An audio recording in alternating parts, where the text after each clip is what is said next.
Classic entertainment channel پہ آپ سب کو دل سے خوش آمدید اور ہماری پوری ٹیم کی طرف سے آپ کو السلام علیکم۔ تو میں لے کر آئی ہوں ناول آپ کے لیے ہم سفر تو بنے کی ایپیسوڈ۔ ناول کے ایپیسوڈ کی طرف بڑھنے سے پہلے اگر ابھی تک آپ نے ہمارے چینل کو لائک نہیں کیا، سبسکرائب نہیں کیا تو جلدی سے لائک بھی کر دیجیے، سبسکرائب بھی کر دیجیے اور ہمارے چینل کو شیئر بھی کر دیجیے۔ تو چلیں میں پڑھتی ہوں ناول کی ایپیسوڈ کی طرف۔ ناول ہم سفر تو بنے ایپیسوڈ 19۔ سیڑھیاں اترتے خطیب نے گردن موڑ کر ایک بار پھر اسے دیکھا جو ریلنگ کے پاس کھڑی تھی۔ اس کے مڑ کر دیکھنے پر مسکرائی اور الوداعی انداز میں ہاتھ ہلایا۔ خطیب کے چہرے پر مسکراہٹ آئی تھی۔ وہ جانتا تھا اس کا جانا نین کو اچھا نہیں لگ رہا، لیکن وہ باقی اپنے سارے کام نمٹا دینا چاہتا تھا اور آج کا کام اس کی زندگی کے لیے سب سے زیادہ ضروری تھا۔ اسے الوداع کہتے ہوئے اما بیگم سے ملتا باہر آ گیا۔ اب اس کا رخ اس جگہ کی جانب تھا جہاں اسے اس کے سارے سوالوں کے جواب ملنے تھے۔ گاڑی میں بیٹھتے اس نے ایک نظر موبائل کو دیکھا اور پھر ایک نمبر پر کال ملاتے وہ دوسری جانب سے جواب کا انتظار کرنے لگا۔ وہ کمرہ بند کیے سسک رہی تھی۔ ان لوگوں کے جانے کے بعد بھی محلے میں سے کوئی ایک بھی اس کے پاس نہیں آیا تھا۔ قدموں کی آہٹ پر اس نے اپنے دوپٹے کو مٹھیوں میں جکڑا۔ زویا، میں ابرار ہوں، کہاں ہو تم؟ اپنے بھائی کی آواز پر اس کی جان میں جان آئی تھی۔ بھائی! ابرار کو پکارتے وہ بھاگ کر باہر نکلی۔ ابرار کو اپنے سامنے صحیح سلامت کھڑے دیکھ وہ بھاگ کر اس کے سینے سے لگی تھی۔ کیسی ہے میری بہن؟ بھائی، وہ لوگ اب کچھ نہیں کہیں گے، میں آ گیا ہوں نا، اب میں ایسا کچھ کروں گا کہ وہ لوگ تمہیں کوئی نقصان نہیں پہنچا سکیں گے۔ ابرار کی بات پر اس نے سر اٹھا کر چونک کر اسے دیکھا۔ ہاں زویا، میں جو اب کرنے والا ہوں وہ تیرے لیے بہت ضروری ہے۔ میری اپنی زندگی ہے، میں ہر وقت تیری حفاظت نہیں کر سکتا، اس لیے میں نے فیصلہ کیا ہے کہ میں تیری شادی کر دوں۔ ابرار نے اس کے سر پر دھماکہ کیا تھا۔ شادی؟ ہاں بیٹا، شادی۔ دیکھ میں تیرا بھائی۔ ایک منٹ، کون سا بھائی؟ کہاں تھے وہ بھائی جب میری عزت ان آدمیوں کے ہاتھ میں تھی؟ وہ ایک دم غصے سے چٹ گئی۔ ابرار نے حیرت سے اس کا یہ روپ دیکھا تھا۔ دیکھ زویا، یہ سب میں تیرے لیے ہی کر رہا ہوں۔ یہ میرے لیے نہیں، تم اپنے لیے کر رہے ہو بھائی، میرے لیے کچھ نہیں کر رہے ہو۔ ان سب کے پیچھے بھی ضرور تمہارا کوئی مفاد ہوگا۔ اس نے ابرار کو آئینہ دکھایا تھا جس پر وہ بری طرح سے بفرا۔ بکواس بند کر اپنی، بہت کر لی بکواس، میں یہاں تیری بکواس سننے نہیں بیٹھا۔ تجھے تنویر سے شادی کرنی پڑے گی ہر حال میں، وہ بھی آج کے آج، سمجھ آ رہی ہے تجھے؟ اس نے لمحوں میں اپنی اوقات دکھائی تھی۔ جو کرنا ہے کر لو، مگر میں تمہارے سوارا دو سے شادی مر کر بھی نہیں کروں گی، سمجھ آئی میری بات؟ اس سے کہتی وہ بھاگ کر کمرے میں بند ہوئی تھی۔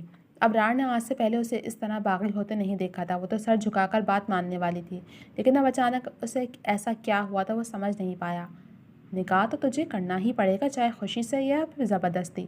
میں بھی دیکھتا ہوں تو کیسے یہ نکاح نہیں کرتی۔ دروازے پر ہاتھ مارتے ہوئے غصے سے کہتا وہ باہر نکلا تھا۔ زویا کی بات کی اس کے نزدیک کوئی اہمیت ویسے بھی نہیں تھی۔ وہ ابرار تھا جسے صرف اپنے آپ سے مطلب تھا۔ اپنے آفس میں بیٹھا وہ بہت انہماک سے لیپ ٹاپ پر کام کر رہا تھا۔ ارجنٹ میٹنگ کے سلسلے میں اسے یہاں آنا پڑا تھا۔ میٹنگ سے فارغ ہو کر اس کا ارادہ واپس جانے کا تھا، لیکن جانے سے پہلے وہ اپنا یہ آخری کام بھی کر دینا چاہتا تھا۔ وہ ابھی اپنا کام مکمل بھی نہیں کر سکا تھا جب اس کا موبائل بجا۔ لیپ ٹاپ پر سے دھیان ہٹاتے اس نے موبائل پر آیا میسج اوپن کیا۔ لیپ ٹاپ پر چلتی انگلیاں تھمی تھیں۔ اس نے بے یقینی کے ساتھ وہ میسج دوبارہ پڑھا۔ کشادہ ماتھے پر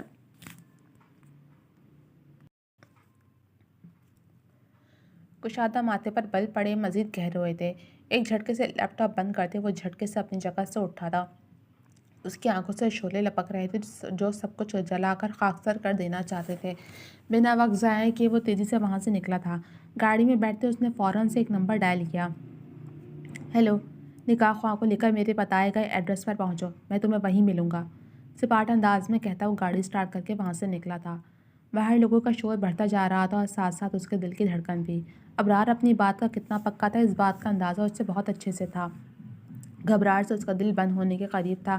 آخر کیوں زندگی اس کے لیے اتنی تنگ کر دی جاتی تھی؟ وہ یہ بات آج تک نہیں سمجھ سکی۔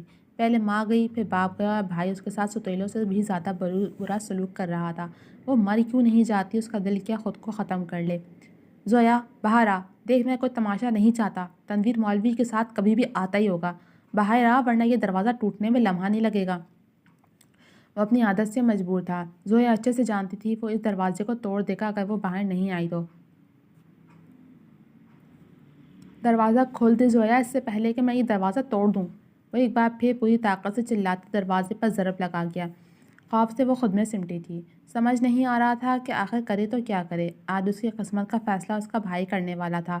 دروازے پر اس کی لاتیں پڑ رہی تھیں، دروازہ کبھی بھی ٹوٹ سکتا تھا۔ خوف زدہ سی وہ اپنی جگہ سے اٹھی اور آگے بڑھی۔ دروازہ کھول زویا! اب کی بار اس نے آگے بڑھ کر دروازہ کھولا۔ ابرار نے پیچھے ہو کر اسے دیکھا۔ رویا چہرہ، سوجی ہوئی آنکھیں۔ ابرار کو اس پر ترس آیا تھا، لیکن یہ وقت ترس کھانے کا نہیں تھا۔ ترس کھانا جیسے اپنے پیروں پر کلہاڑی مارنا۔ تیار ہو جا، تنویر آنے والا ہے، سختی سے کہتے وہ مڑا، واپس اندر آ کر اپنی جگہ پر بیٹھ گئی۔ وہ کچھ بھی کر لیتی، ان لوگوں کا مقابلہ ہرگز نہیں کر سکتی تھی۔ وہ اس کا بھائی تھا، اس پر پوری طرح سے حق رکھتا تھا۔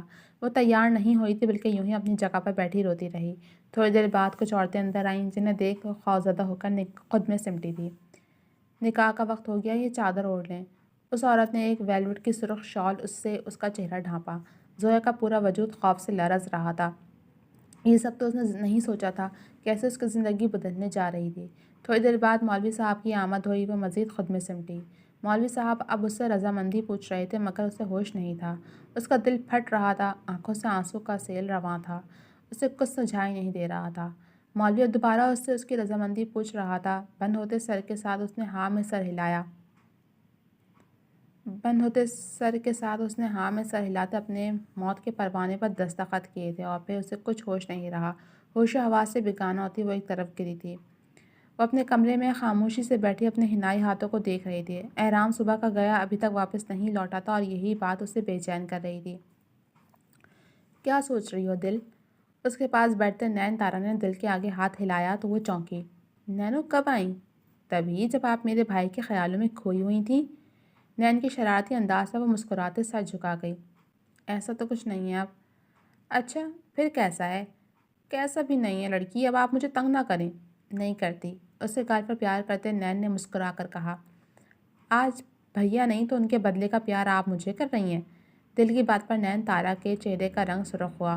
ہا ہا ہا، یار نینو سیریسلی اپنی شکل دیکھو کیسے سرخ ہو رہی ہو۔ توبہ ہے، ابھی تک تم بھیا کے نام سے شرماتی ہو۔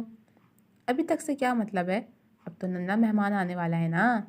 چپ کرو نا، نین نے دل کو چپ کروایا، جس پر وہ ہنس پڑی۔ جب تمہارے یہاں خوشخبری آئے گی نا، تب دیکھوں گی۔ اب سرخ ہونے کی باری دل کی تھی۔ اس کے ہر بڑھاتے انداز پر نین تارا کھل کر ہنس پڑی۔ اف، تمہیں ایسے لال ہوتے احرام بھائی نے دیکھا تو اسی وقت پاگل ہو جائیں گے۔ کچھ بھی نہیں بولو نین۔ نین کو آنکھیں دکھاتے وہ رخ پھیر گئی۔ اکثر نے یہ منظر جتنا نفرت بھری نظروں سے دیکھا تھا، جتنا خوش ہونا ہے ہو لو نین تارا۔ ایک بار یہ بچہ دنیا میں آ جائے، پھر میں دیکھوں گی کیسے تم خوش رہ سکو گے۔ خوش سے بڑبڑاتے وہ اپنے کمرے کی جانب بڑھی۔ بھاری سر، بھاری پپوٹے۔ اس نے آنکھیں کھولنے کی کوشش کی، مگر سر کا درد بڑھتا ہی جا رہا تھا۔ کچھ دیر وہ یوں ہی بند آنکھوں کے ساتھ لیٹی رہی تھی۔ گزرا وقت یاد آیا تو ایک بار پھر دل بھر آیا، مگر خود پر قابو پاتے وہ بمشکل آنکھیں کھولے اور بیٹھنے میں کامیاب ہوئی۔ لیکن اس خوبصورت کمرے کو دیکھ اس کی آنکھیں پھٹی تھیں۔ وہ اس وقت عالیشان کمرے میں موجود تھی، جہاں اس کی ضرورت کی ہر شے موجود تھی، لیکن یہ سب چیزیں بھی اسے خوش نہیں کر سکیں۔ اس کے بھائی نے کیسا ظلم کیا تھا اس کے ساتھ، وہ انہی سوچوں میں گم تھی جب کلک کی آواز کے ساتھ دروازہ کھلا۔ اس نے سر اٹھا کر آنے والے کو دیکھا تو آنکھیں پھٹی تھیں۔ اس شخص کی اس وقت یہاں موجودگی تو وہ خواب و خیال میں بھی نہیں سوچ سکتی تھی۔ آپ یہاں؟ اور مجھے کہاں ہونا چاہیے تھا؟ آئی برو اچکا کر اسے سوال پوچھتے اس نے ڈریسنگ ٹیبل سے ٹیک لگا کر اس کے زرد پڑتے چہرے کو دیکھا۔ لیکن آپ یہاں کیسے؟ کیوں؟ مطلب ایک شوہر کو اپنی بیوی کے پاس ہی ہونا چاہیے نا۔ تو میں آپ کا شوہر یعنی آپ کے پاس اپنی بیوی کے پاس آیا ہوں۔ اس کی بات پر زویا نے پھٹی آنکھوں سے اسے دیکھا۔ وہ یہ کیا کہہ رہا تھا؟ ایسا بھلا کیسے ممکن تھا؟ یہ ناممکن؟ میرے لیے کچھ بھی ناممکن نہیں ہے مائی لیڈی۔ آہستہ سے قدم بیٹھ کی جانب بڑھاتے وہ اس کے پاس بیٹھا تو وہ خود میں سمٹی۔ آنکھوں میں خوف کی پرچھائیاں دیکھ اسفند کو برا لگا تھا۔ تمہارا بھائی اب یہاں تمہیں پریشان کرنے نہیں آئے گا، اب تم میری بیوی ہو۔ اسفند یار کی اس سے قریب ہو کر اس کا ہاتھ تھامتے اسفند یار نے اسے اپنے ہونے کا یقین دلایا تھا۔ وہ تنویر؟ اس کے کپ کپاتے لبوں سے اس شخص کا نام سن اسفند نے اپنے ہونٹ بھینچے۔ وہ بھی تمہارے آس پاس نہیں بھٹکے گا، یہ میرا وعدہ ہے تم سے، پلیز ڈرو مت۔ اس کا ہاتھ تھامے اسے یقین دلا رہا تھا۔ یقین کرنا مشکل تھا، لیکن نہ جانے کیوں دل اس کی بات پر یقین کرنے پر آمادہ تھا۔ خود کو ہلکان کرنے کی ضرورت نہیں ہے، میں ہر قدم پر تمہارے ساتھ ہوں، کبھی خود کو اکیلا مت سمجھنا۔ اس کا ہاتھ مضبوطی سے تھام وہ اسے اپنے ساتھ کا یقین دلا رہا تھا اور زویا کا دل اس کی ہر بات پر یقین کر رہا تھا۔ وہ جب اس شخص سے ملی تھی اس شخص نے اس کی مدد ہی کی تھی، کبھی اس سے نقصان نہیں پہنچایا تھا، اور یہی بات اس کے لیے سکون کا باعث تھی۔ خود کو مزید پریشان مت کرو، میں کھانا بھجواتا ہوں، وہ کھاؤ اور پھر اچھے سے نیند لو، آگے کی باتیں ہم صبح کریں گے۔ وہ اسے وقت دے رہا تھا اور زویا کو چاہیے بھی کیا تھا۔ سر ہلاتے اس نے اسون کی بات مانی جس پر وہ مسکرایا تھا۔ گڈ گرل، چلو اب آرام کرو، میں کھانا بھیجتا ہوں۔ اس کا گال سہلاتے وہ اٹھا تھا۔ زویا کا دل کیا اس کا ہاتھ تھام اسے روک لے، مگر اتنی ہمت وہ کہاں سے لاتی؟ اس لیے بنا کچھ کہے اس نے اسون کو جانے دیا اور اس کے جاتے ہی اس نے اپنا سر تکیے پر گرایا تھا۔ ان چند دنوں میں زندگی کتنی مشکل ہو گئی تھی اس بات کا اندازہ اسے آج اچھے سے ہو گیا تھا۔ جی تو جناب، اب تک کے صرف اتنا ہی۔ کیسے لگے آپ کو یہ ایپیسوڈ؟ کمنٹ سیکشن میں اپنی رائے کا اظہار ضرور کیجیے گا۔ جلد ملوں گی اگلے ایپیسوڈ کے ساتھ، تب تک کے لیے اجازت دیجیے۔ اللہ حافظ۔